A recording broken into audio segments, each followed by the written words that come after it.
and I'll be sharing my screen so that everyone can see what I'm presenting. In case my voice or you can't see my screen, please use the chat room and then we see how we can streamline that before we go far.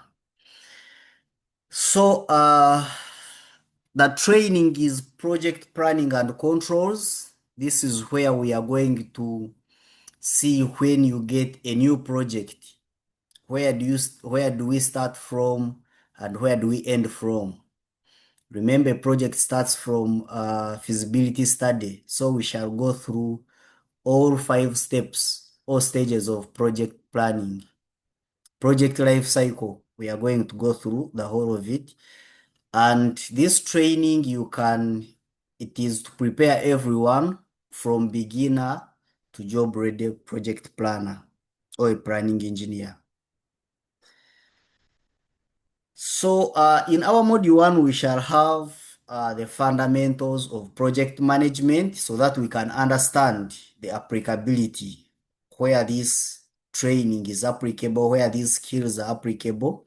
We shall look at project life cycle and phases.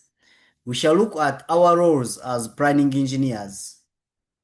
Then we shall also look at the standards we use. Our module 2 has the work breakdown structure. Work breakdown structure, this is whereby you find, let's say you have a big project. You have a project. Let me use this one. You have a project. So you have to break it down into, let's say, engineering, you say procurement, then you say construction. So these stages, now what we are doing here is work breakdown structure, but we are going to see it in details. You should not worry about this. I was just giving everyone like, so we shall learn how to create a work breakdown structure. We categorize, we see what activity falls under mechanical, what activity falls under civil, what activities falls under electrical, what activities falls under procurement. Because we shall do, when we are learning this thing, we are going to look at from the top up to the bottom. We are going to find new terms that I may not mention right now because we are still at the starting point. So I have to use the layman's language for those who have not been in this field, have not encountered project planning before. So we shall come up with the activities here. I said linking scope to deliverables. We are going to look at that. We develop the activity list. Then we shall do hands-on. Every day, every time we finish a class, we shall first do the theory part of it so that we know exactly what we are doing. Then after we go to our Primavera P6 and do the practicals every day. Then we are going to look at scheduling techniques, how you sequence. We are going to look at finish to start, start to start, start to finish, finish to finish. And we are going to look at network diagram. How do we optimize it to make sure that it meets the quality check? We shall also look at quality check when we are, actually that's when we are finishing planning phase. We are going to tracking and controlling. We are going to go through critical path method, how to do it manually and also in Primavera P6, how it is. Float analysis. Float, these are the number of days, let's say, when you can say, this is my start date, this is my finish date of the activity, but the activity is given, let's say here we have from 2 to 8, but this activity can start from 2, let's say, to 6. So this remaining duration that is remaining before another activity starts is called float. Yeah? So we are going to do float analysis, how to reduce this time. Because in project planning, we are looking at scope management, which talks about everything we are going to be doing at site. We have time scope, we have scope of the activities, also for the cost, it is designated. We shall look at different types of uh, contracts. That's where we are going to learn all that. Then we shall look at Primavera P6 setup and basics. We are going to see what features does Primavera P6 have? Why? When do we use them? The scheduling features, resource loading. We are going to add, whenever you're planning for the project, after planning, adding all the activities, you need to know which resources and how much you need so that you're able to execute on time, depending on the amount of work you have. We are going to look at all that. We are going also to set baseline. Baseline is like a reference. Let's say you have finished your schedule. You have submitted this schedule to the client. Once client approves this schedule, it becomes a baseline schedule. So whatever you're doing during execution is measured against this baseline schedule. We shall look at that in details. Then also we shall have hands-on as a must. Every session we have hands-on. Then we shall look at project controls. How do you know that your project is performing well? Yes, works are moving every day. You're paying workers, you're buying material, and people are working every day. Work is moving, but how do you know that your project is making a profit? How do you know that you're still performing as per the baseline schedule? That schedule which is approved by the client or a consultant. Mm. We are going to look at EPC project, EPCM projects. Mm. Then we are also going to look at performance tracking. This is normal. Then cost schedule control, how we control the amount we put into our project according to the budget. We are going to also look at budgeting and how we control the schedule to make sure that everything is done as per our baseline schedule. We don't have we are not behind the schedule. That's the most important thing. So we shall look at all that when we come to earned value management. These S curves, we are going to look at S curves in details. S curves, we are going to meet them two ways. The first stage of S curve will be during planning phase, because when you finish planning, you have to see how your curve is going to behave, how your resources are going to be used. These are S curves and histograms. You have resource histograms. Then we also have the S curves, which gives us the direction of the progress, how it is going to be. So when we start execution, we'll be measuring or we'll be comparing the S curve of the planning phase and the S curve during execution. This is the use of S curve. The reason why we use these S curves and these histograms is because when we are reporting to the top management, to the project managers, you don't put the whole Primavera P6. Like for example, you cannot send all this to the project manager for sure. he or she does not have time to interpret all this. You just have to summarize. We shall also look at reporting. Yeah.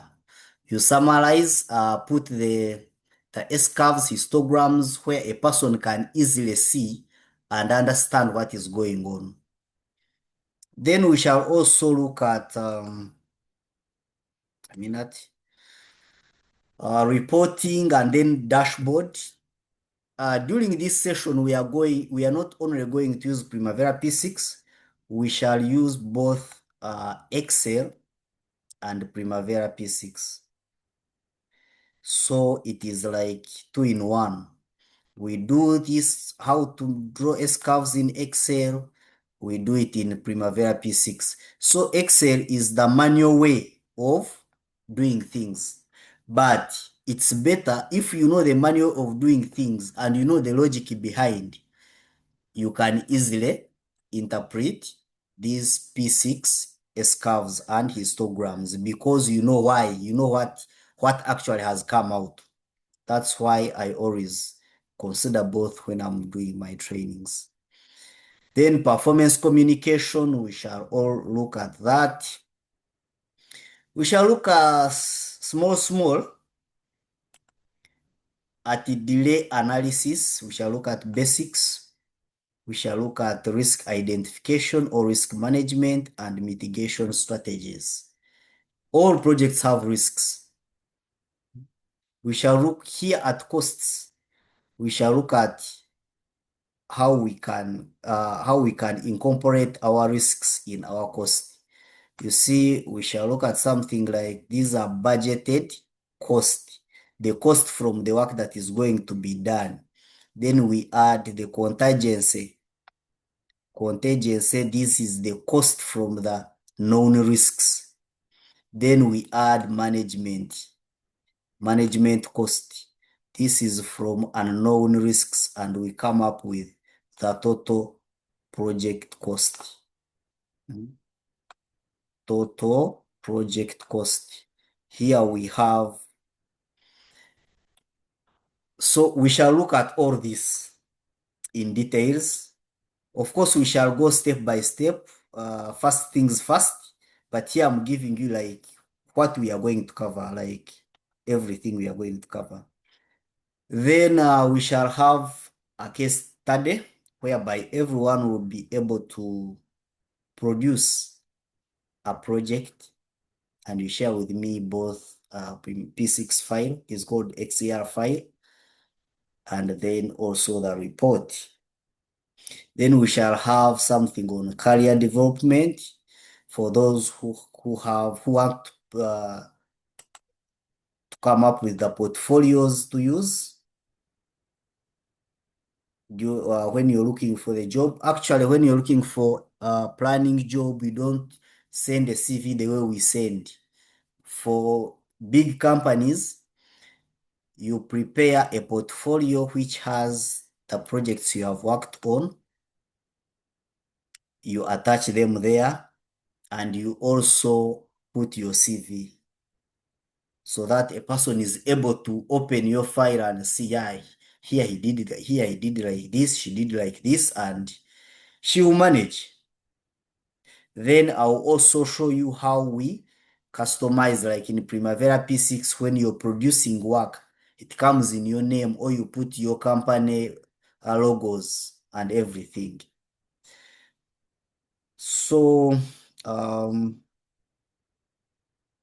so the outcomes of this project, what I expect everyone to be, is to be able to use Primavera P6 and develop project schedules and applying project controls. Then you prepare reports, and also you'll be job ready. By the time we finish planning phase, everyone here will be able to will be qualifying to be a junior planning engineer or junior planner or scheduler. Then when we look at tracking and earned value management, you'll be a full planning engineer. We are going to use the examples, the real examples, which are in field. And I have different projects. If you want to practice using other projects from what you have used, you can still use that. So this is what we are going to cover. And it's not only these. Very many people, the course outline does not have everything. Then now allow me.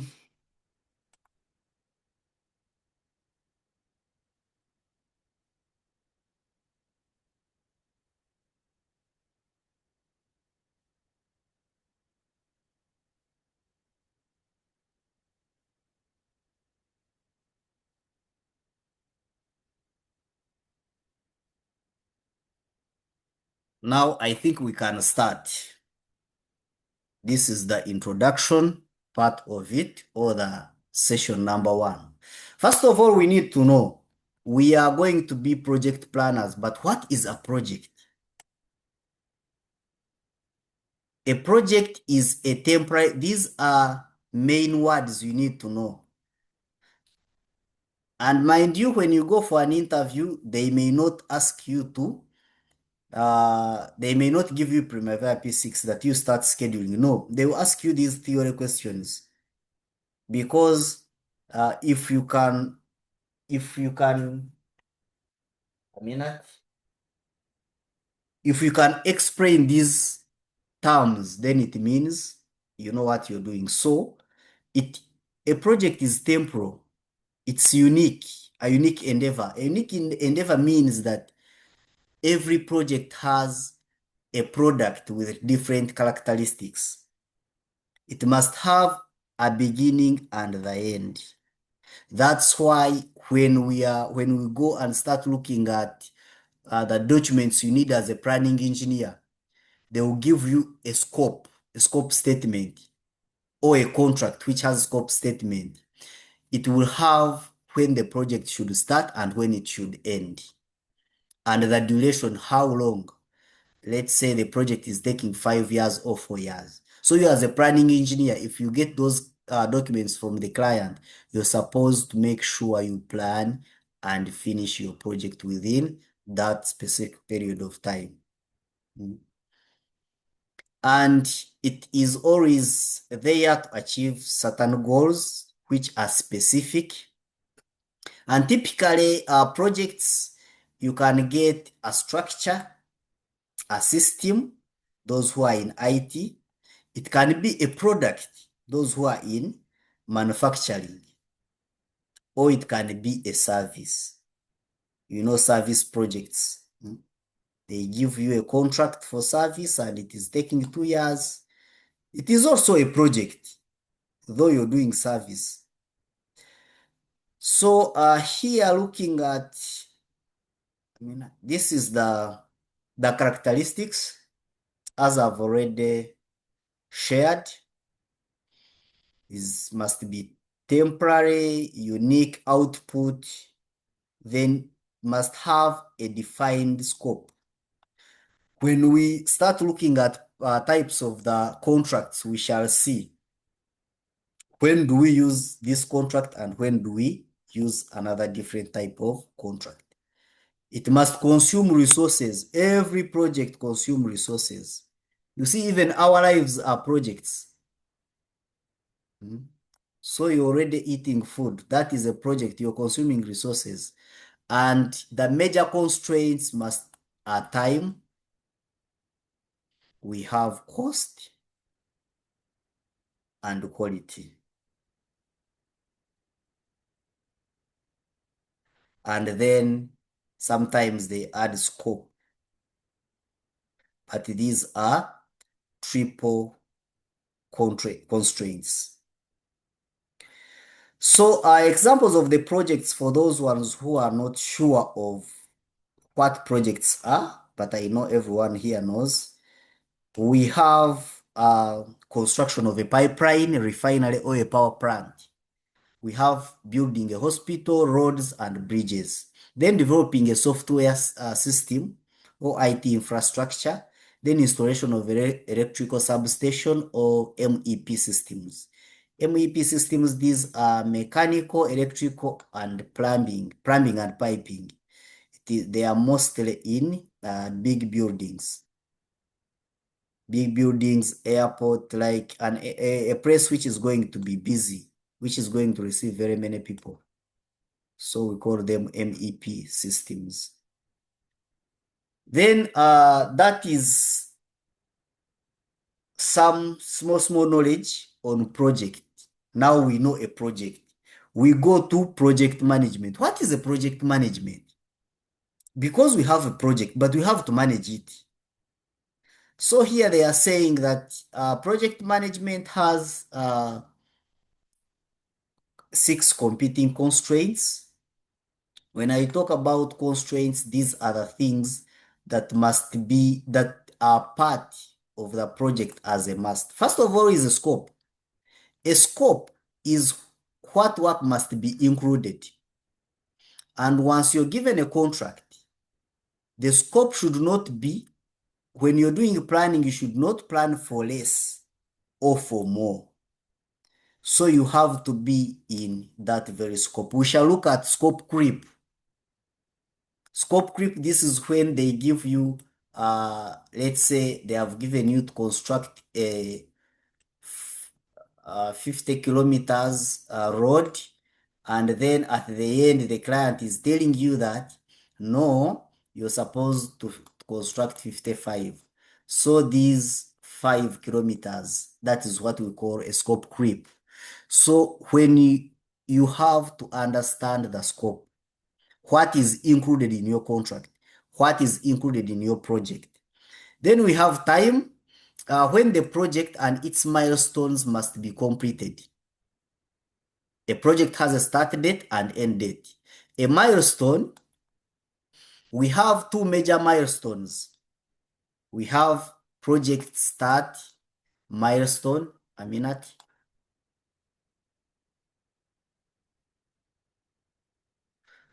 We have a project start milestone.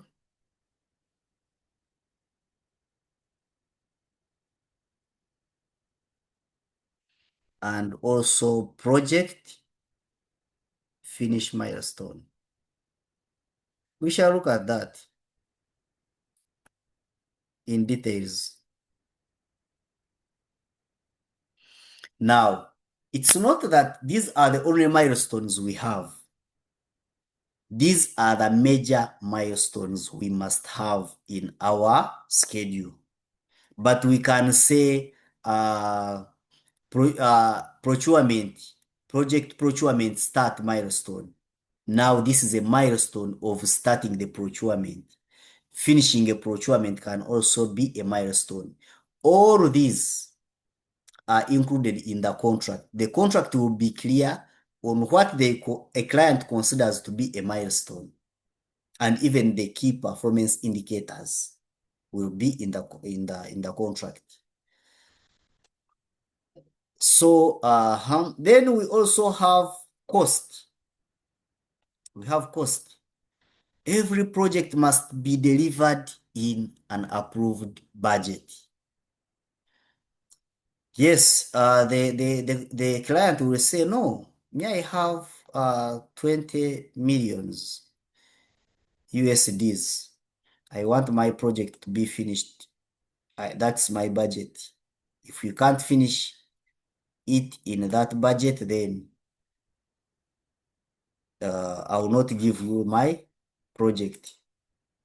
So even from the client side, they are experts to evaluate before they sign the contract.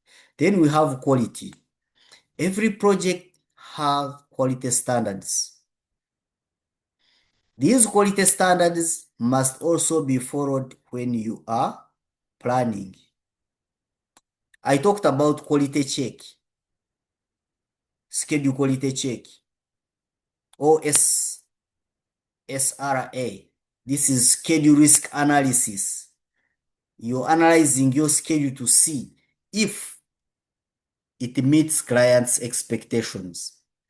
Putting aside your schedule risk analysis or schedule quality check, we also have the project activities quality standards. We have ASME, we have BSI, very many. So all these will be in the contract or in the scope statement. Some clients, depending on what they want, they can produce the contract together with the scope statement, and others separate them. So you as a planning engineer, if you find that something is missing in the documents you want, we are going to discuss the documents you need to start planning. You have to ask the client. Then risks. In projects, we have risks. Those are the uncertainties that could affect the project. This is a very big topic because when we are looking at risks, we look at political, social, economical. How many have ever heard of this word, PESTEL? PESTEL analysis. Political, economical, social, technological, environmental, and legal. So when you're planning, you must ensure that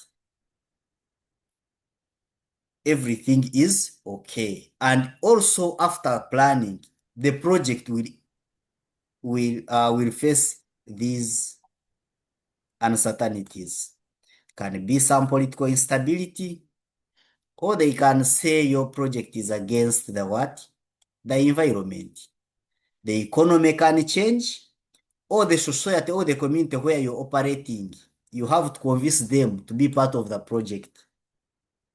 If they are not convinced, they can cause the project to be closed at any time. That is stakeholder management. You need to know the stakeholders, the people who are involved in the project, either directly or indirectly. So this is just like our stakeholders managing expectation of all parties. This is what I was talking about. So this is just like a summary for the project to succeed. For the project to succeed, we must look at cost, how much it may cost. What must be done, the scope, and when when it must be done. Then these three, we call them three project constraints, triple constraints. Then these ones of quality, they are also supporting constraints, quality, stakeholders, and risks. So before you start your project, you need to know this. We are still on project management to understand what we'll be dealing with, not to just start with planning, because most times it's the planning engineers in the organizations that become project managers. Because one of the things that qualifies someone to be a project manager, you know how to control the cost. You can control time, you can do time management, then also scope, and you can control resources. And all of these are major parts in project planning. So if you know these, you just need these other skills, communication skills, stakeholder management skills, and then you become a project manager, full project manager. Yeah. So by the end of this training, you'll be knowing why your bosses are putting you on pressure, why they want project to end. So we go now straight to project planning. Project planning, it establishes the baseline for execution. It gives us like when we are executing, we are doing the actual work. But when I talk about the baseline, here I'm talking about something, here we are measuring work, but against this baseline. Remember, this baseline schedule is approved by the client. Now, when you're executing, you have to make sure that whatever you are doing, the resources you have used, the costs, and also the time are as per this approved baseline schedule. Then also it looks at monitoring, baseline for execution, monitoring, and control. So it answers these fundamental questions down. These are key questions of project planning. What? Yes, I'm going to plan. What am I planning for? What work must be done? Here you know the scope, like what is included in your project. You need to first look at the BOQs, you look at the scope statement, you look at the feasibility report, you look at the contracts, you make sure you look at almost everything from the client side.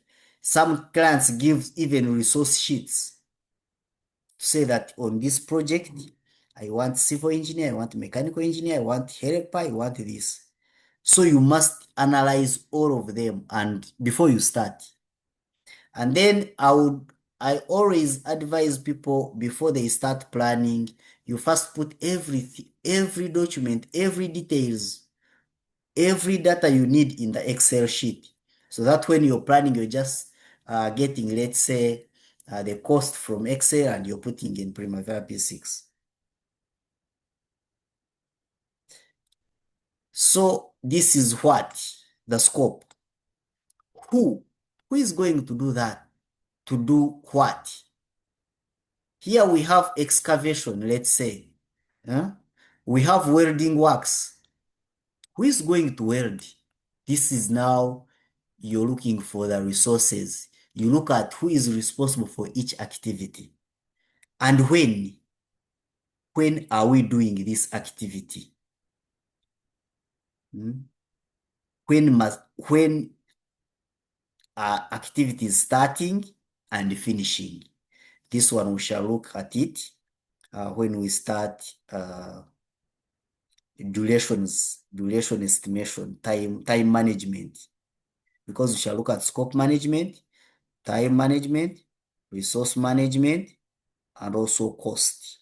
We cover everything. And this is only for planning phase. When you go to tracking or execution, we repeat the same things, but now differently. Then,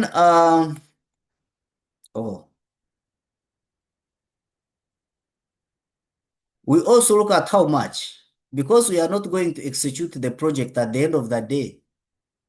We have used company's money, but now the company cannot get money back. We are going to get a cost baseline. Yes, you will see that at 50%, when our project is at 50%, we should have spent, let's say, 2.5 millions. Now you measure. Now my project is, let's say, at 40 or 42, but I've used, let's say, 5 millions. It means that your project has a problem. So we shall look at that in details. But for today, we just need to get knowledge on exactly what we are going to do. Most of these things, we are going to repeat them at every stage, every day, every module. But here, I just want us to have the mentality, the mindset of project planning and how everything is done. So these are baseline documents. Baseline documents, these are the documents we should achieve after finishing our planning phase. We should have the WBS. WBS is work breakdown structure. Let's say work breakdown structure, we have EPC. EPC project. This is engineering, procurement, and construction project. This is what we are going to base on. And now, if it is my work breakdown structure, I will break it down into engineering, I break it down to procurement, I break it down to construction. Then under engineering, we shall have, in engineering, we have two different types of documentation. We have drawings, and we also have quality documents and other project management plan, project quality management plan, all those documents, HSE plans, all those are under engineering. Then procurement, we shall look at two types of items. We have bulk items and we have long lead. Bulk items, these are the items we can easily get on the market from anywhere. But long lead, these are the activities whereby you have to first finish the drawings and you share to the manufacturer, then he manufactures what you want, the components you want, the machine, the equipments you want, and then send them to you using your method statement, using your project quality documents, using your drawings. Then here we are still on work breakdown structure. Even when we reach here, we break it down. We keep breaking it down. Keep breaking it, everything down. You see? Let me show you what I've done some here. You can see here, I have, okay, let me collapse this. I have, you see, I have engineering, which is design. I have a procurement and construction. But under each, now under, let's say, construction, I have civil. If I minimize, I have mechanical, and I also have electrical. This is under construction. So that's how the work breakdown structure works. You keep breaking down, reducing the weight of the project until you reach at the activity level. We are going to look at that in details. You should not worry about anything. It will take time, but we must learn everything. Then we also have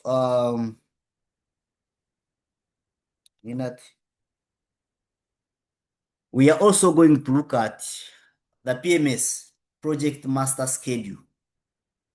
We are going to look at the schedule levels from level 1 up to level 5. What is in level 1, what is in level 2, what is in level 3, what is in level 4, what is in level 5.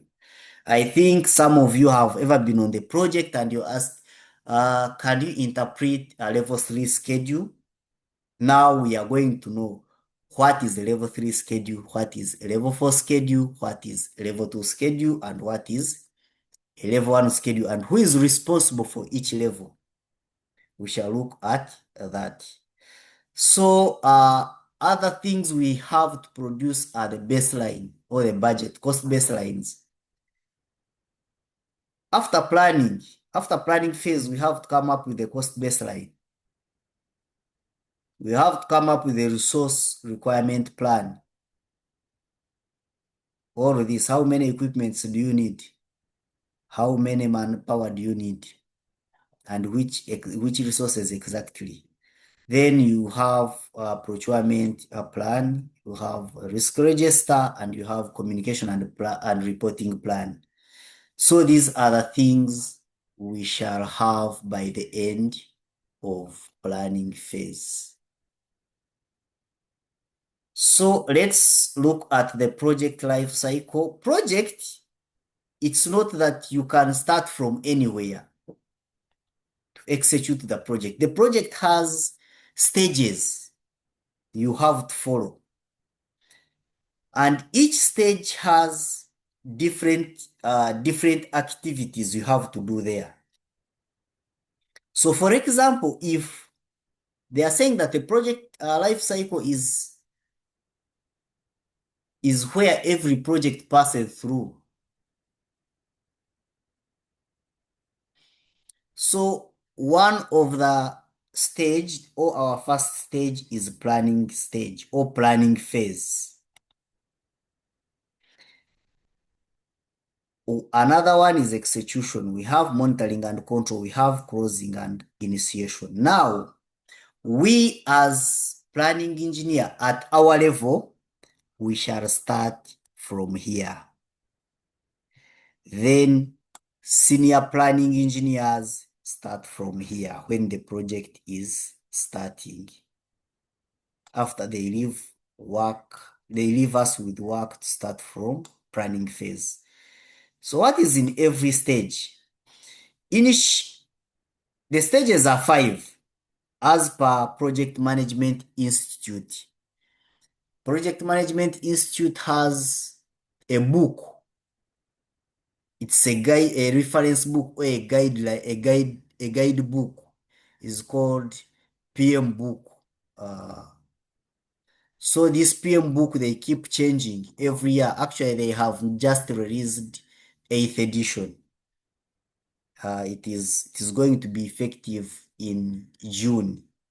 For those who are going to do PMP in June and onwards, you're going to use PM book, PM book 8th edition. So it's called a body of knowledge, whereby whenever you're learning anything in project management, you have to use it as a reference. For those people who are certified project managers, whatever you do and is out of that book and it causes any damage, a person can base on that and they terminate your certification. Your certification will be cancelled. So that's why you have to be careful once you get that certification. It's not the easy one to get, but you can get it. It is something which is doable. Many people have done it. Even you can do it. So we have initiation stage. In initiation, this is when the project is starting. Most people don't know that even this stage is now, let's say, running. This is whereby the stakeholders are the government, the consultants, where they come and say, yeah, we want to start this project, yes, but we need to bring back our money, cost-benefit analysis. The money we are going to put in this project, is it going to come back? If yes, you go for feasibility study. Feasibility study, this is the study you make. Let's say you want to construct a road let's say from a new road from Hoima to Masindi. You need to know the current status of where the road is going to pass. Are there rocks? How many kilometers? Is the soil stable? If it's not stable, what are we going to do? So at the end of the feasibility study, you come up with a feasibility report. A feasibility report should show exactly the status of the project you want to start. It should show also, it should tell time it is going to take, scope, all the work that is there, cost, how much it is going to cost the company. And then this is where we also start looking at the project charters. A project charter is a document that allows the project manager to use project resources. This definition is as per PM book. PM book 7th edition. I haven't gone through the whole of 8th edition, so I'm still referencing on 7th edition, 7th edition. Even now, actually, people who are going to take an exam PMP in this month. They are the last people to use 7th edition. So after knowing that this is the status, our soil is like this, the community is like this, we have this number of peoples we have to reallocate, put them in other areas. Then you come up with the time it is going to take, the cost and what, and also the feasibility report should have the quality that you need on that project, depending on the number of years, let's say, that road has to serve. But most of us, this thing is done when we are not aware. It is done by the, let's say, government or big companies, and they always use consultants who have very many years of experience in the same field. Then we have the planning phase. Now initiation, now we have initiated, yeah. We know now we can do this project. We start planning. Planning phase, now we use the feasibility report to know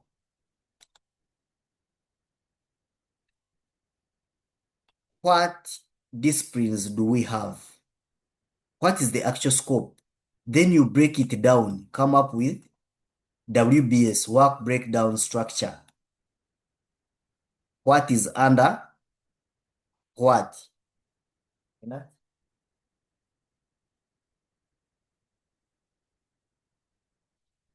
1 minute, colleagues.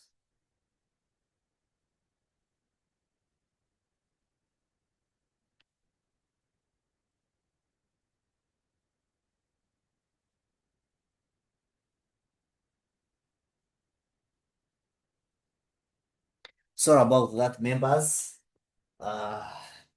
So here you need to know, you break down the contract or the whole project, everything that is the project. You get it from the feasibility report, get it from here at initiation stage. At that level 1, they also make their own plan, how things will go, but it will not be detailed.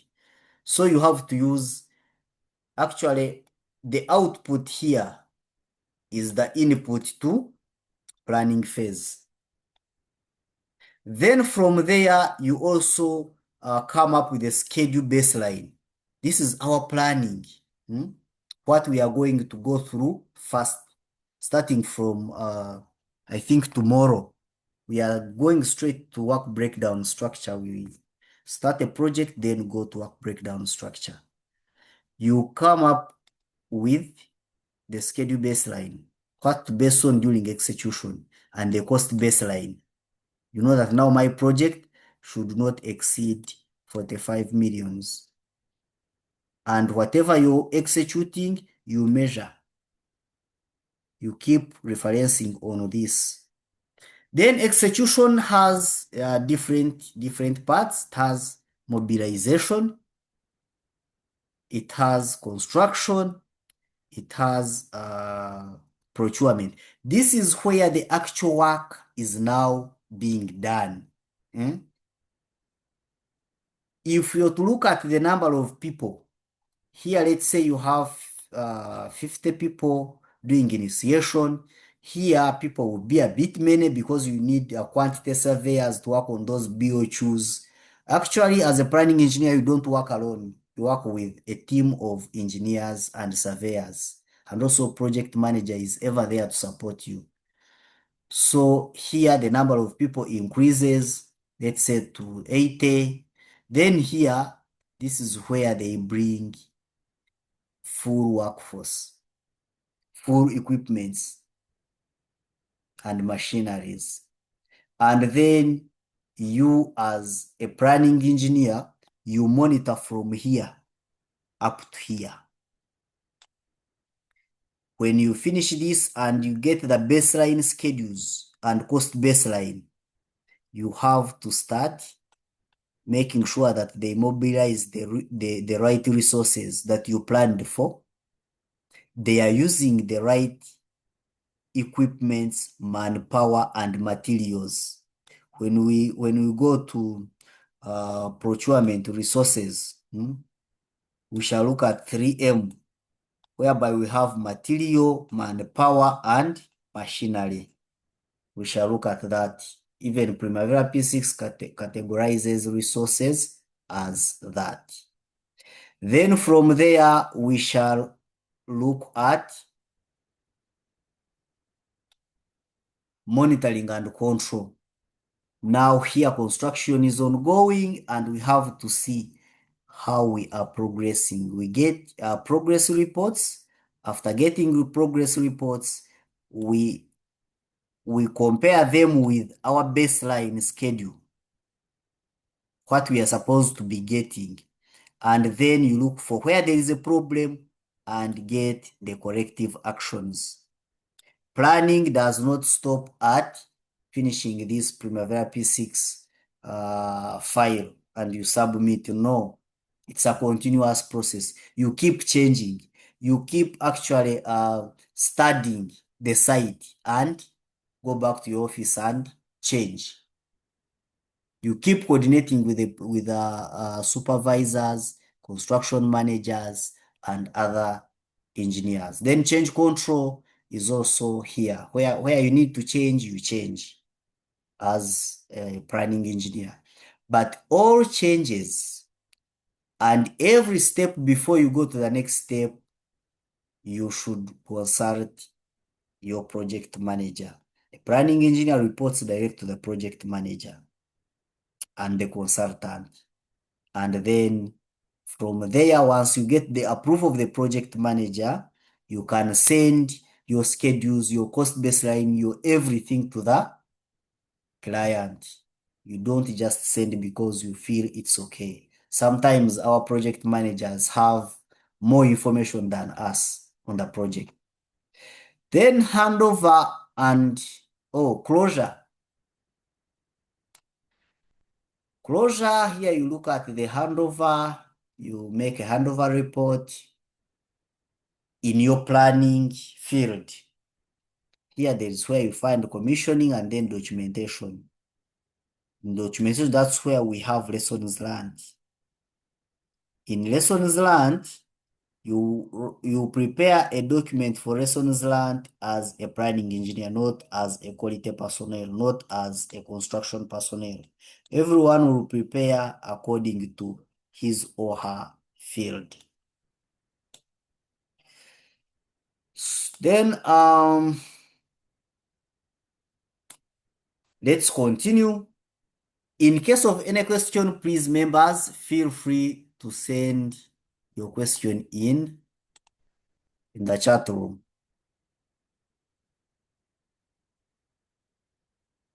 Okay. So all these stages, we shall go through them, but when we are planning, starting from 2, planning, execution, monitoring, and closing, we shall be producing documents and doing schedules at every level, but different. So this is what I was actually explaining. Initiation, you define the scope, assess the feasibility, and issue the project charter. At planning, you develop the scope, schedules, cost baseline, then resource and procurement plans.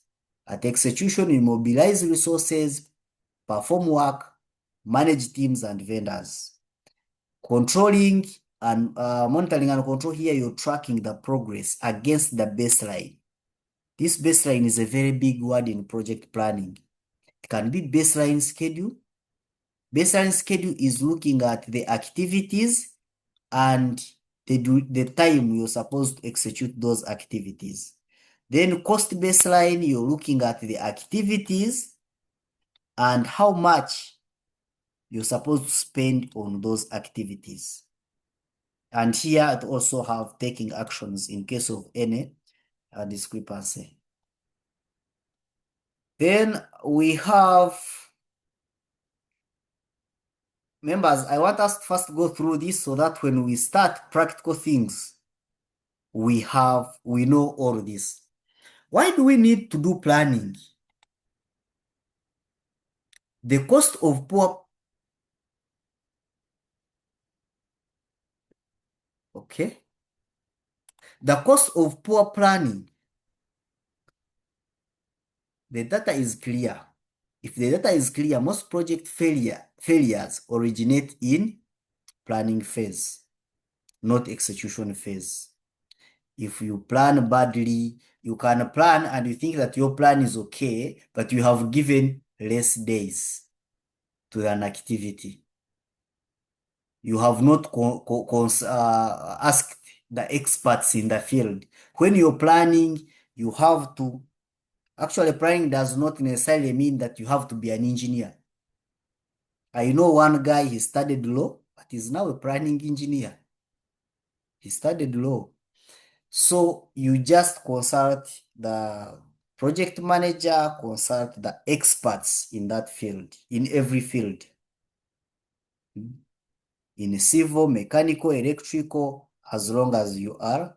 But I'll give you simple tricks on how to do planning without over consulting. Because me, I rely less on experts for my freelancing gigs. They just give me the contract and other documents.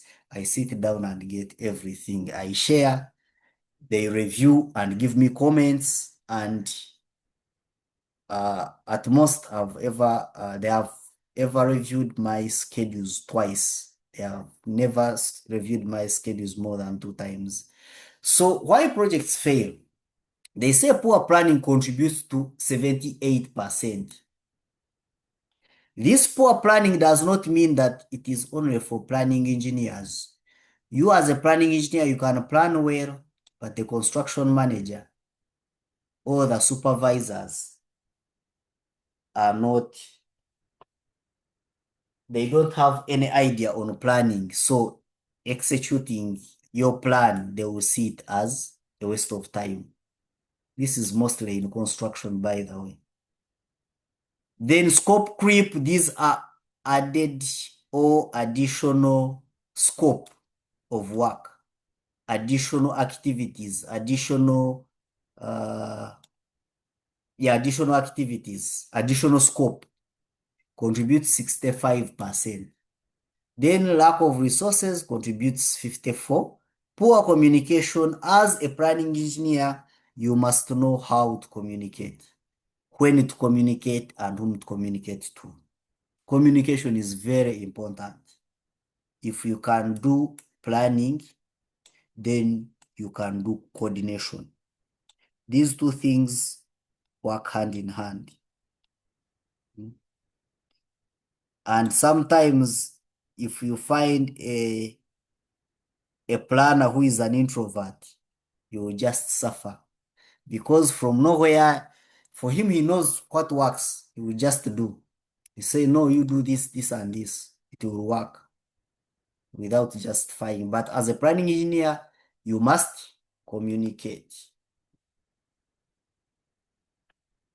Oh, my power has disappeared and my laptop is, but it's okay. Then you should know how to manage risks, or risk management also contributes 42%. Then stakeholder management or misalignment also contributes 36%. So these are the benefits of good planning. I will share. I will not go through this. I will share the benefits of good planning, and then who needs planning. This one I will share maybe to just go through. This is project planning here. We have project planning. Not only planning engineers needs planning. You can be a construction manager. You can be a project manager. Project manager, you must have an idea on planning. That's why I said that 80% of project managers comes from planning background. Also, cost engineers need planning. Procurement officers need planning. Contract admins, site supervisors, and HSE managers also need planning. So planning is everywhere. Here I'm major in construction, but also in those NGO works, you need to plan. You need to plan. So these are the fields that need planning, yeah, and how they should, to what extent. For example, the planning engineer, you must be able to build and maintain the schedule, produce progress report, and manage WBS and work logic in P6, Primavera P6. We are going to look at work logics. Then project managers, you're supposed to oversee the delivery, but you cannot oversee what you don't know. Construction managers, you're supposed to execute the schedule to sequence to how activities are sequenced. Cost, you should link the cost to the activities. When you're calculating the earned value, the project performance, we shall look at earned value management is a full module and in a practical way, both by Microsoft Excel or by Primavera P6. Then the procurement officers, they use a schedule to time MROs, purchase orders, and vendor delivery dates. So almost everyone needs planning skills. Planning skills are not only for planning engineers. Actually, for those who are in maintenance, the same way we are going to be breaking down our project here is the same way you're going to be doing in your maintenance. Let's say for the shutdown maintenance, you need to plan. Let's say I have a factory which has 15 areas or 15 sections. I shut down this month. I open this. I'll shut down this and this at the same time. As long as you have to make sure they don't affect the production. That is shutdown planning.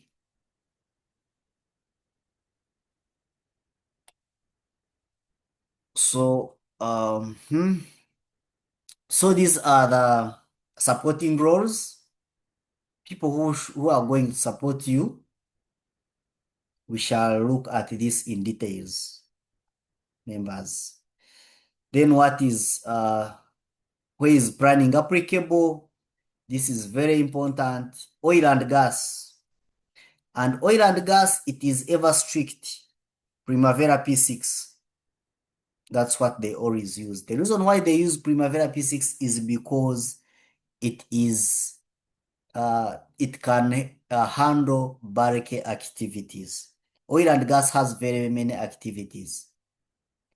So in oil and gas, we have refineries, pipelines, LPG and LNG plants. This is liquid nitrogen gas plants. LPG is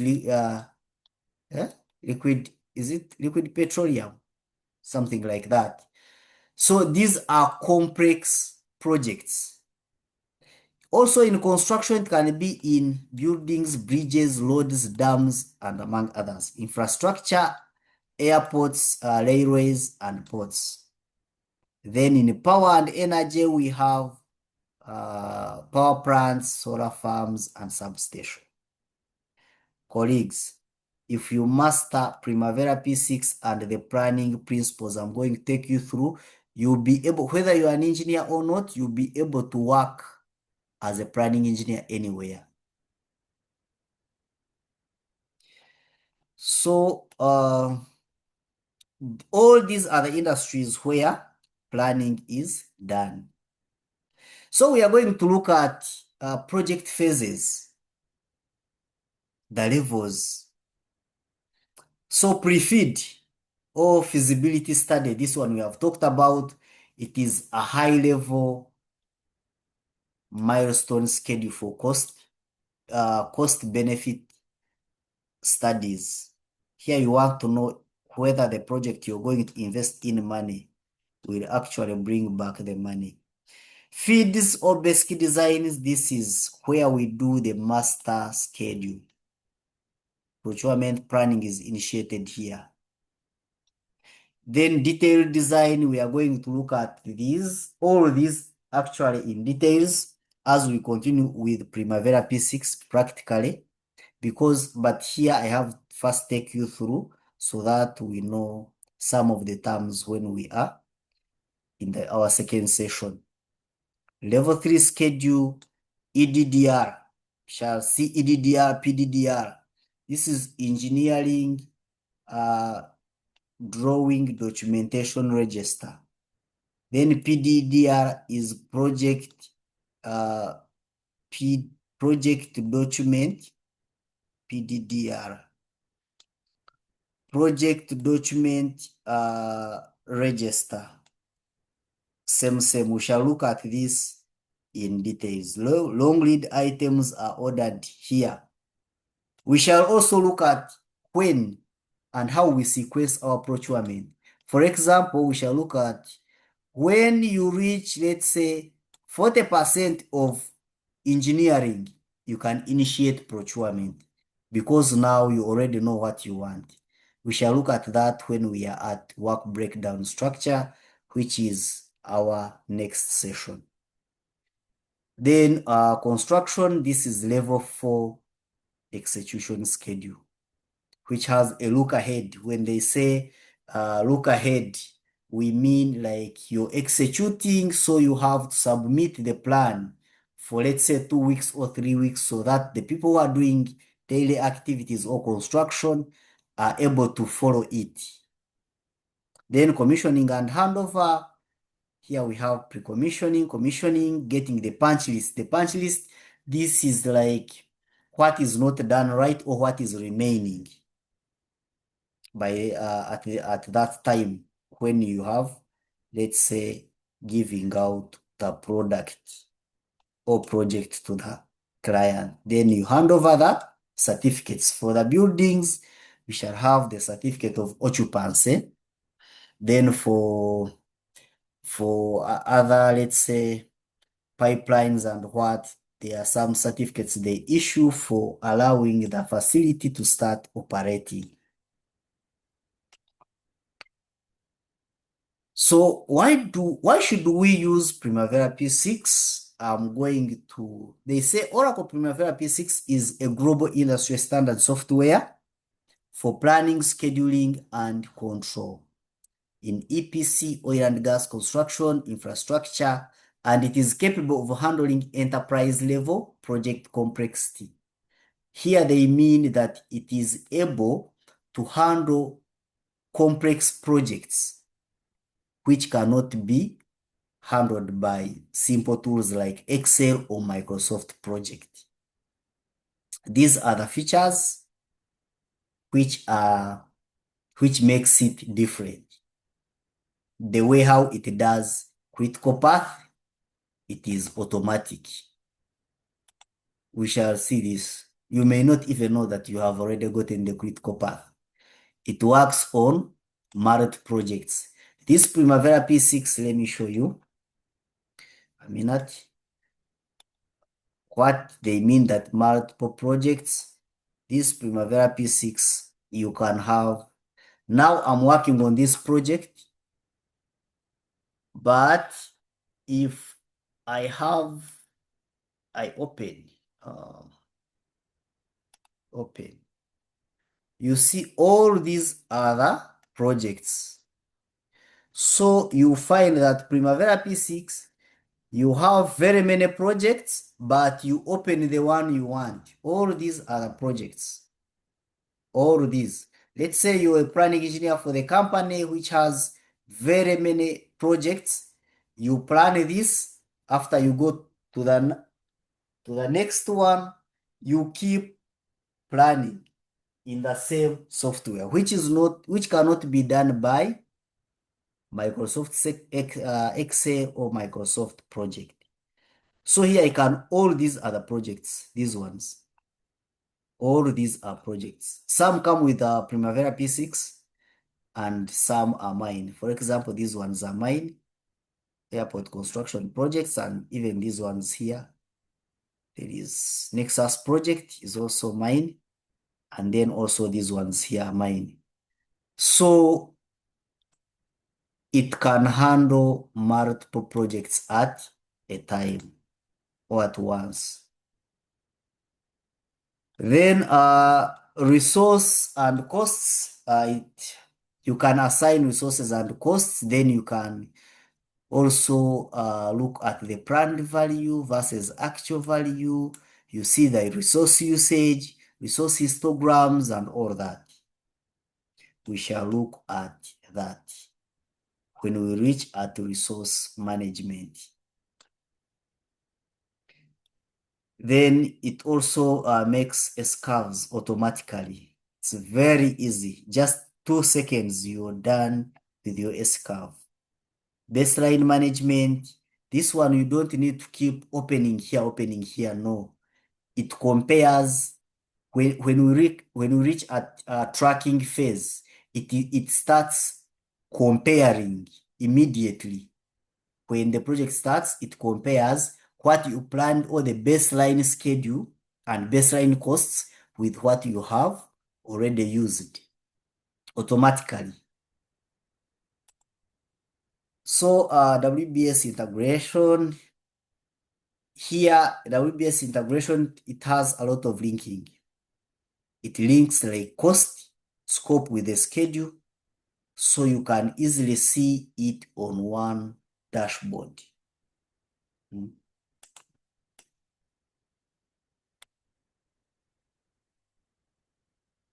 So there is inside the system, one is depending on the other. Advanced reporting, you can come with a Gantt chart, resource histograms easily, and cash flow curves, how you're using money, how you're using resources you have. Then it is the most EPC contracts contractually require the contractor to use Primavera P6. It's very hard to find that they are asking for Microsoft project or Excel. So these are the schedule levels. We have been talking about the schedule, but these are the schedule levels. Level 1 is the master schedule. This is for the executives or the client.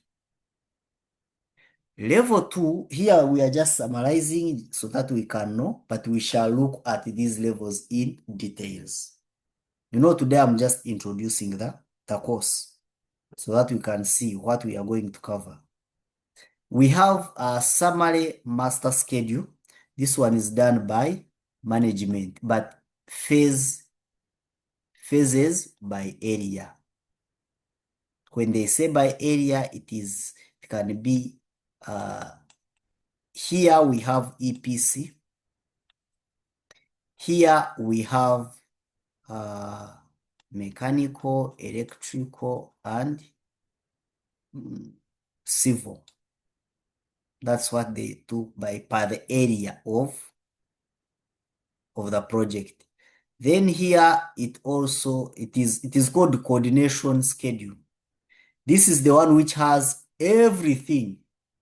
You break down these ones, break down everything here, and it has even up to the activities. You even see the critical path. Critical path, that is the shortest, the longest path the project should take. We shall look at critical path in details. Then we have execution or working schedule. This is the detailed schedule for the workforce activities. This one is a level 4 schedule and is always used by supervisors and foremen.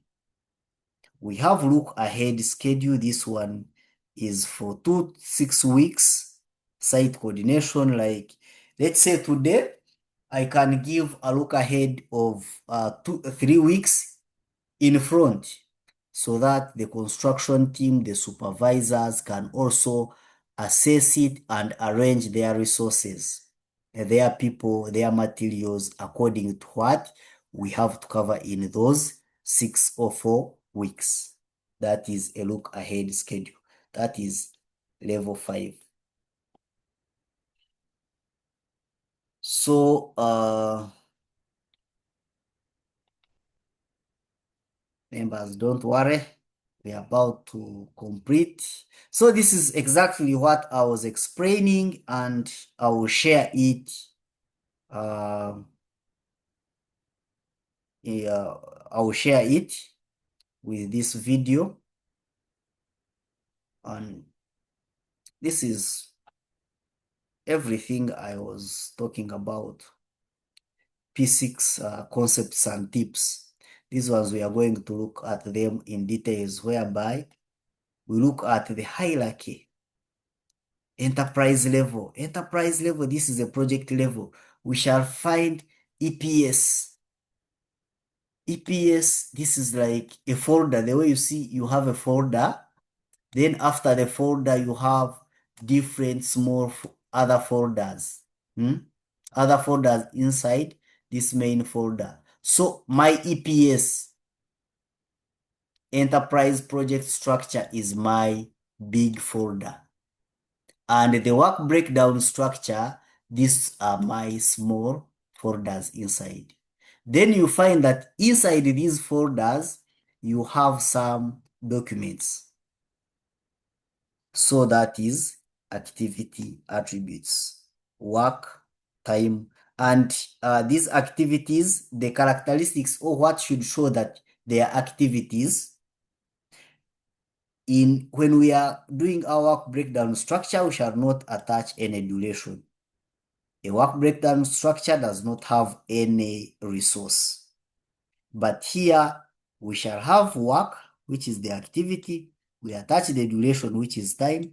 We attach the resources that we need to execute that work and the cost. And after we link that work to the next work. The linkage I'm trying to mean here is this one. Is a minute, I first clean here. This is the linkage I'm trying to mean. Which activity comes after what activity? Let me first bring back my schedule. Now you see these activities are linked. It means that this activity, when it's done, that's when this one can start, that's when this one can start, and that's when this one can start. So this is the linkage I was talking about. But we also have different types of linking. We have this simple linking and we have cross-linking. Now, this is my cross-linking. Cross-linking is whereby you find that an activity, let's say in electrical, is linked with an activity in civil. We shall look at the dependencies. Finish, start, start, start, and finish to finish. There are 3 dependencies we use in Primavera P6. The 4th one we don't use because it's not practical. So this is the linking I was talking about. The logic. The logic, we shall have something like this.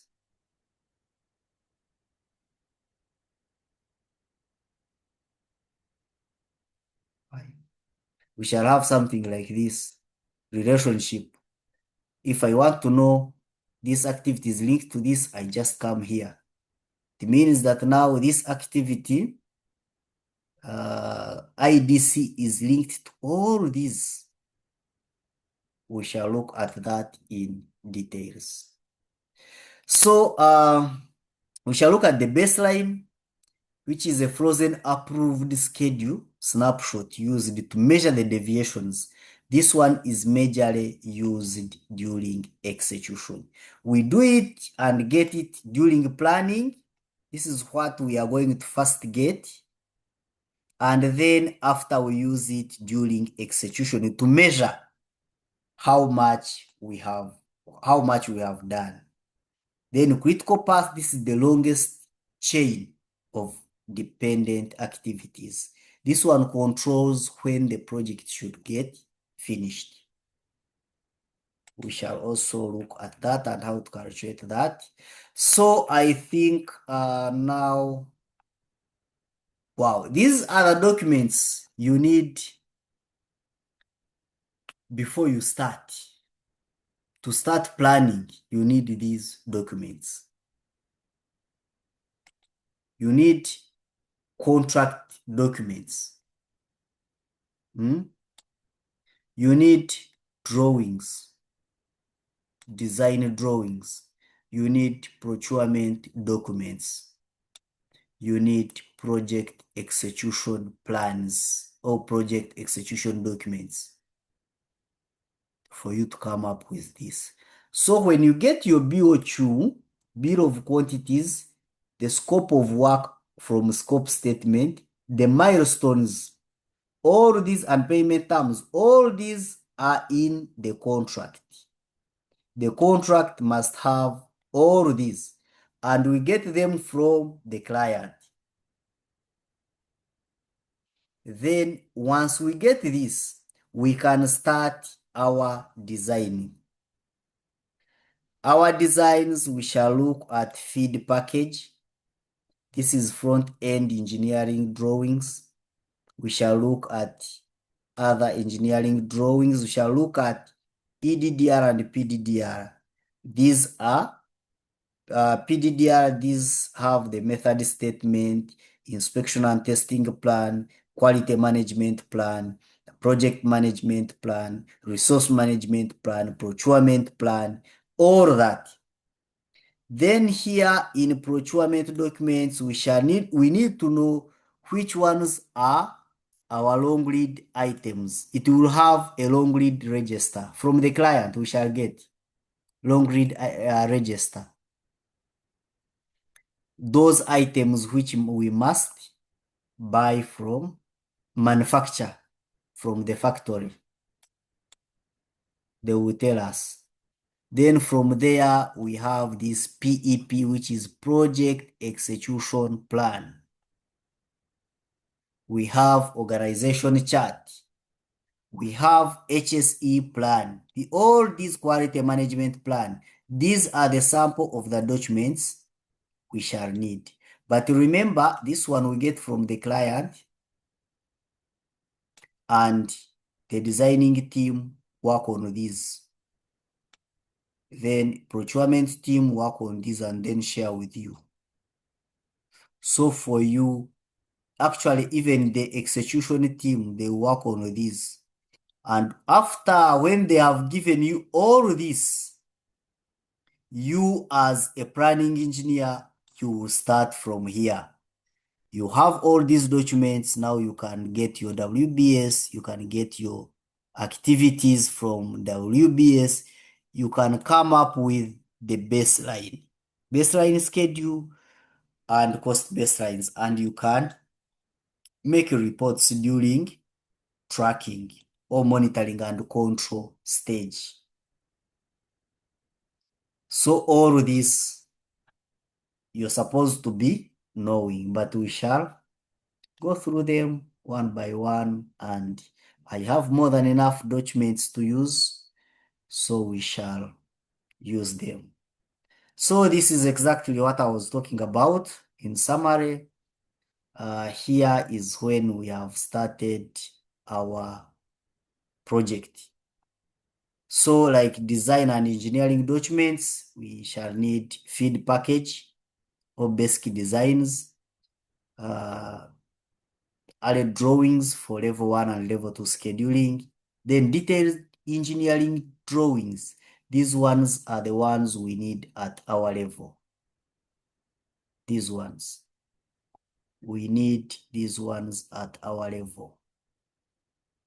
For level 3 and level 4 schedules. We are going to look at level 3 and level 4 schedules and why they are level 3 and level 4 schedules in details. So these are the documents: engineering document deliverable register, project document deliverable register, PDDR and EDDR. Then project management and quality documents, these are the ones actually we are talking about in the other summary. These are the ones, organization chart. All these documents, you must be having them. So we also have types of the contracts. As a planning engineer, before you start to plan, you need to know which contract are you dealing with and which project are you dealing with. For example, they say fixed contract. Fixed contract, this is whereby you find that the scope is well defined at the tender stage. So you can use fixed contracts. It is mainly in EPC projects or EPCIC. EPC is engineering, procurement, and construction. EPCIC is engineering, procurement, construction, installation, and commissioning contracts. Then we also have remeasurement unit contracts or unit rate contracts. This is whereby the quantities are not well known at the tender stage. You can decide that what I do is what you pay me. Here, they give you and they say, we have given you that project, execute. We are giving this money. It's same as like, it's like they give you a defined scope and they say, start the execution and you have to finish in this time. So we have cost reimbursement or cost plus contracts, and these are the how risks are. Here the contractor's risk is high because client has given you everything. Here it is shared because the scope or the quantities are not well known or uncertain. So whatever you add, more money. Then here the contractor risk is low, but for the client is high. So cost reimbursement is best used at early stages when the scope is not defined. You say, you use your money, then we pay back. Then we have DBO, design, build, and operate. One of the example of these contracts, they are mainly in road construction.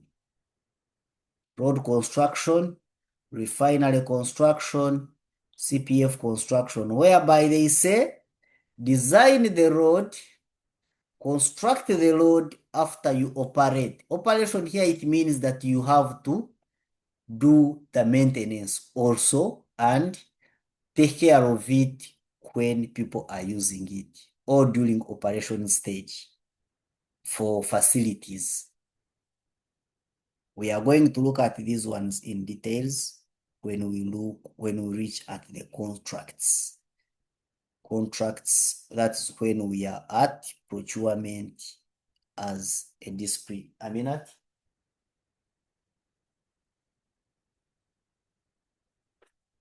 Okay. So this is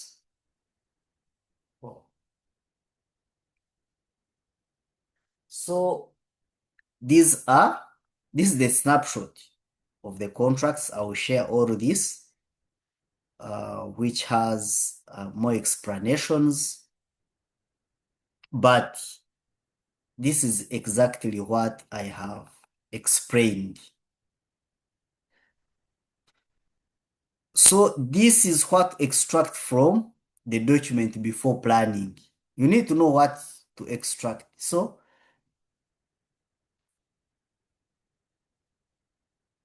at the start of the project, actually these are the milestones first.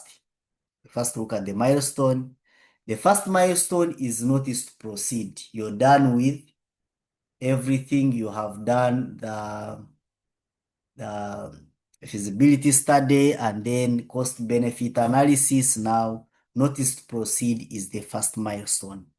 Project start is also a milestone, contractual milestone.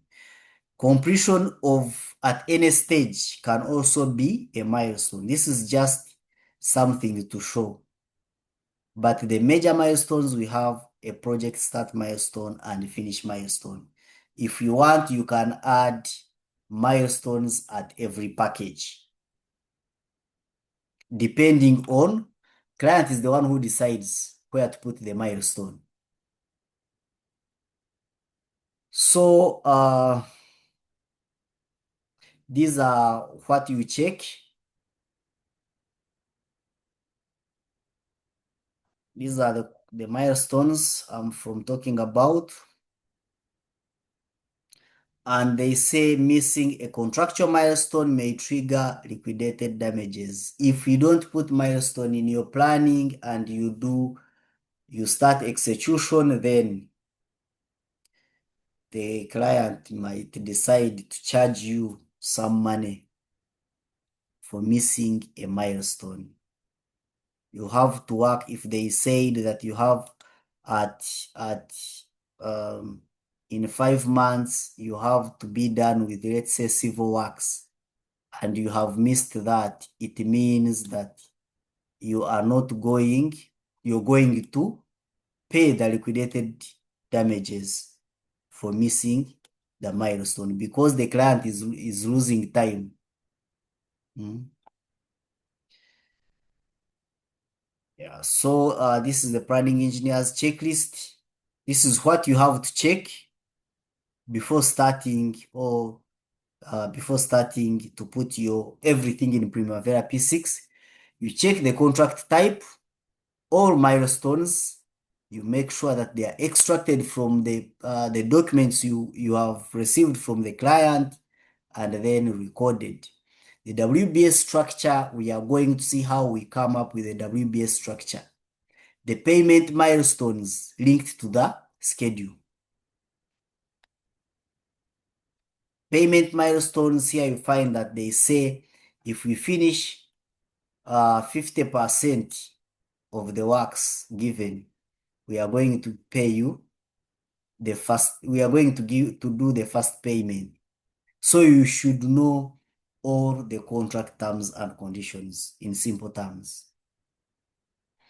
Here, client approval cycle in logic, long lead items register reviewed, site access constraints noted, and report formats confirmed with the clients. Every client, every project has its own templates. So whenever you're reporting, whenever you're doing anything, you're sending it to the client is no longer your rough work. You have to consult from the client side for the template. And the templates keep changing from one project to another. So members, this is what I had for you today. Let's stop here. In case of any question, in case of anything, you can raise your arm and then ask. Let's show that we are active today, please. It's our first day.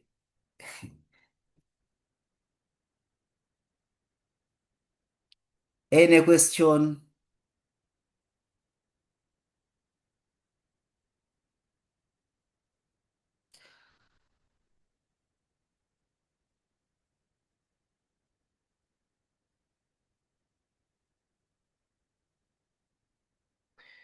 Yes, Josephine, is everything okay?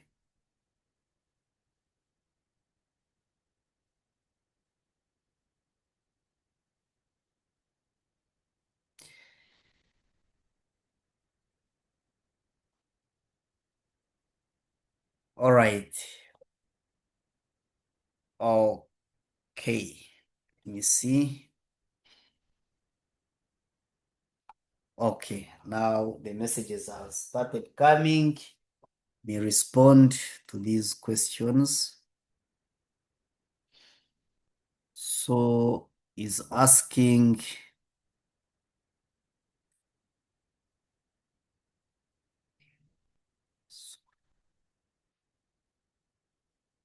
Yes, the soft copies of these notes I will share together with the video. Don't worry. Okay, the baseline is like, let's say you have done planning. Hmm? You have planned everything. Your project is done. Now, after planning, please members keep sending in those questions. I will respond to every question that you're going to put in the chat box. So after planning and you share your schedule, your costs and your resources to the client or the consultant or the responsible party for approval, or it can even be your senior planning engineer. Now, once that schedule is approved, because remember we first do planning, send to our seniors, they approve that we are going to follow this plan. Now that approved plan that they have decided to follow is what we call a baseline. So a baseline plan or baseline schedule, we can have a baseline schedule, we can have a cost baseline also. Cost baseline is looking at the budget. Resource baseline is the resources you're going to use. Here we have not yet started. We are setting, let's say, the standard parameters, whereby when we start our projects, we'll be measuring against that. That's what we call a baseline. We hope that one is clear. In case it's not clear, please feel free to ask again. Yes, of course, I cannot take you through planning without project management knowledge.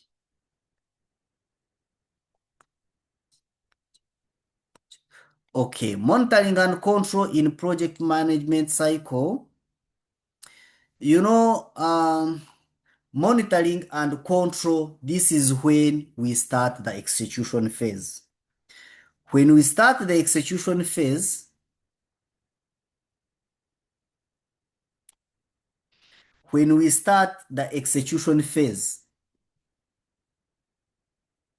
we shall mobilize all our resources. So works will start. Remember here we have, after planning, we have our baseline. We have something like, I'm working, but towards achieving this, I have to work as per this schedule. So in execution, you're doing work to make sure that you certify the schedule. Then during monitoring and control, here you're looking at, are they working? Let's say on my baseline schedule, we have 5 days, an activity taking 5 days. You're checking, has activity, is it true that this activity has only consumed 5 days or it has consumed 6? And then you report. If you had planned for 5 days, an activity consumes 6 days or 8, you come and ask, where is the problem? And then you get the action report. So monitoring and control is same as project tracking. You're tracking against the baseline schedule. Yes, sorry that I am coming a bit late, but I didn't get what you mean. Work WBS is a work breakdown structure. Work breakdown structure. We are going to look at that in details, but for today, I'm going to explain WBS.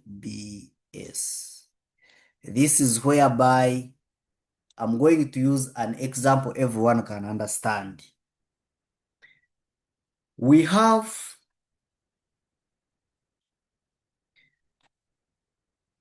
let's say, from my side, I'm going to use myself as an example. I have, let's say, grandparents. Hmm? So those grandparents, they are the ones on top. Then grandparents produced dad and mom, or produced my parents for simplicity. Produced my parents.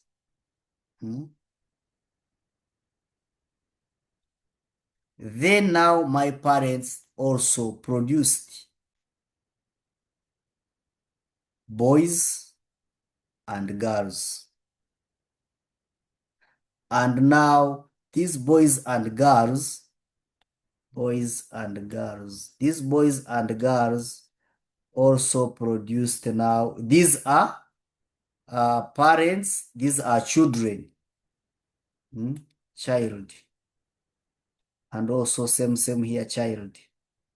Now they will have grandchildren.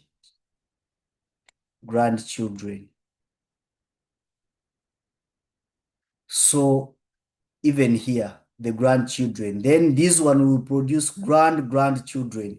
This is work breakdown structure from Leisman's language dimension. You're breaking something big and you keep narrowing it, making it small into a manageable activity. Let's say we have EPC project. Under EPC, we have construction. Under construction, we have mechanical, electrical, and civil. Under, let's say, civil, you still have foundation, superstructure, and substructure. Then under foundation, you have excavation, you have layout and marking, and something like that. That's what it means by work breakdown structure. So in our next session, we shall have guiding Excel sheets whereby I'll be showing you how this thing comes about. So thank you so much, members. This session will be shared and together with these documents so that you can go through and we start work breakdown structure on 9th. That will be, I think, it's a Saturday. That's when we are going to use our software. But for today, I want us to learn how to open the project. Now, how do you get your Primavera P6? At first, I will have like this. I don't have any software. So if you want to see your Primavera P6, you just come here, click here on search, and you just type P6. When you type P6, it will bring P6 visualizer, this one standalone. You just come to this app. You just click there. When you click there, it's going to bring you a box where you have to log in. It takes some time. You log in. Here you put the same password you used when you were installing. I always encourage people to use admin. So here my Primavera P6 will open. When it opens, a minute.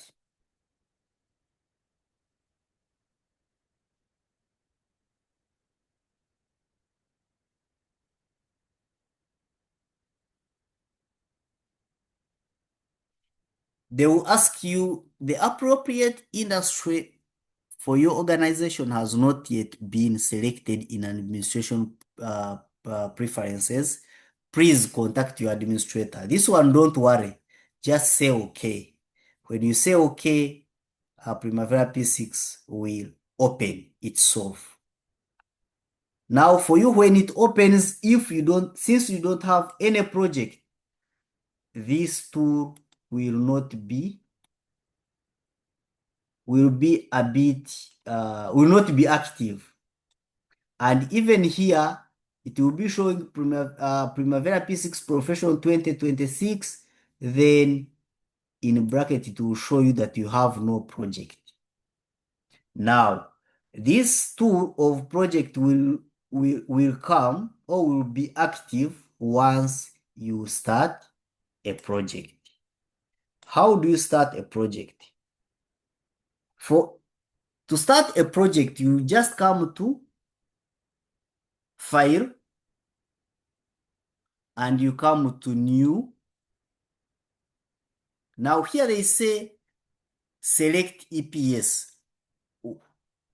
I told you that EPS is Enterprise Project Structure. It's even here. It's like a folder where you're going to put your project, the master folder. So here you can either create one or you select and use those ones that you have already used. So for example, for my case, I'm going to minute. From here, when I click here, it brings very many. All these are the EPS, but me, I had already created one. But for your case, for learning purposes, when you reach at this level, you just click here, and there is this button, this plus button. There is this plus button. So when you click on this plus button,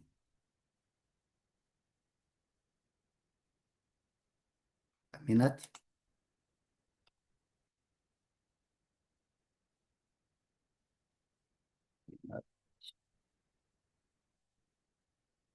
You click here, and then you come here and click on plus button. Now you have selected the EPS. You can select any EPS you want, anything. You can select any EPS you want. So here you already have EPS. You can go to all initiatives. It means that now here you go to the general EPS. So after selecting the EPS you want and you click plus, it means that now your project is going to be put in that EPS, and you say next. Now we are done with our folder, our master folder. So we have to get another folder inside these folders. So these folders are going to be our projects. So what you do here, so what you do here is to come, they say project ID. You just come here and say, let's say oil and gas production 90. I've used this before, that's why I'm putting 90. I already have OGP. And then you put the project name. Can say oil and gas production 90. Then from there, you have created a project ID and a project name. You say next. Here they will ask you your start date. When are you planning to start? When you click here, you get the calendar. When you move here, you can go to the any year you want. Any year. So you say maybe I want to start a project in August, August 3rd. And you click on select. Now, there is when you must finish. The reason why we have must finish, we don't assign it now. Because when you assign it now, when you're adding durations, remember we add durations, then after we have to optimize to make sure to add relationships and make sure that everything is in the duration we have in our contract. But if you put it here and you exceed the duration by 1 day, Primavera P6 will compress your work, whether you want or not. So at this level, you leave this must finish by. We shall add in later after confirming the duration, adding the durations and all that. So for now, after selecting the planned start date, you click next.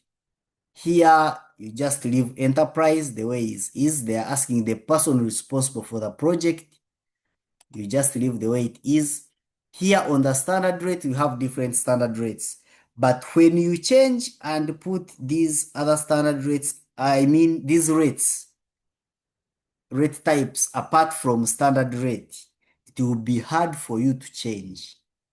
So for now, we select standard rate, and then after we can come back and change, because it's only standard rate that gives you a freedom to change to any other rate type. Then you click next. They say, congratulations, your new project has been created. You say, okay. Now, if you want to know where your project is, you just come to File. The other side, the first time we said New, here we say Open. Now they will bring this EPS with very many projects. You look for where you put your project, oil and gas project 90.